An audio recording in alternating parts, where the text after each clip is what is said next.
अब जरा नजर डालते हैं इस बीमारी के इतिहास के बारे में। डायबिटीज का पहला मामला इजिप्ट में 1550 बीसी में पाया गया था।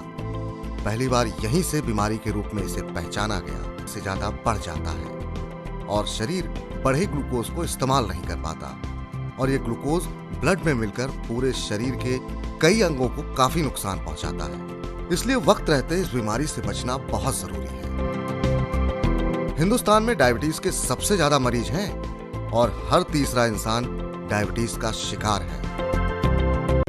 अगर आंकड़ों पर नजर डालें तो एक ताजा रिपोर्ट के मुताबिक भारत में लगभग 7.4 करोड़ लोग डायबिटीज से जूझ रहे हैं। पिछले साल दुनिया भर में डायबिटीज से करीब 67 लाख से ज्यादा मौतें हुई थी, इसलिए इसका नाम डायबिटीज रखा गया। अब जानिए इस बीमारी के होने की वजह क्या है। हमारे शरीर को सुचारू रूप से चलने के लिए एनर्जी की आवश्यकता होती है और ये एनर्जी हमारे शरीर में मौजूद ग्लूकोज से मिलती है। अब ये ग्लूकोज कैसे बनता है? हमारा शरीर हमारे द्वारा कार्बोहाइड्रेट के रूप में खाई और पी गई चीजों को तोड़कर ग्लूकोज बनाता है और ये ग्लूकोज हमारे खून में मिलकर एक फ्यूल की तरह काम करता है। इसके लिए हमें एक हार्मोन की जरूरत होती है जिसे इंसुलिन कहते हैं। ये हार्मोन हमारी पैंक्रियाज में बनता है।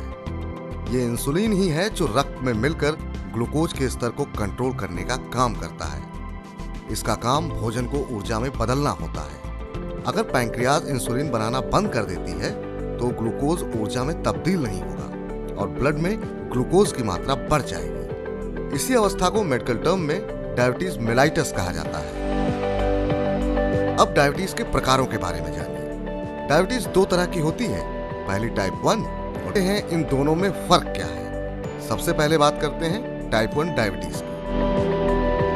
टाइप 1 डायबिटीज आनुवंशिक तौर पर होती है। ये ऑटो इम्यून डिजीज है। जब शरीर में इंसुलिन बनना बंद हो जाता है तब टाइप 1 डायबिटीज होती है। टाइप 1 डायबिटीज बच्चों और किशोरों में होने वाली डायबिटीज की बीमारी है। इस प्रकार के डायबिटीज में पैंक्रियाज के बीटा सेल्स पूरी तरह से नष्ट हो जाते हैं और इस तरह इंसुलिन का बनना संभव नहीं होता।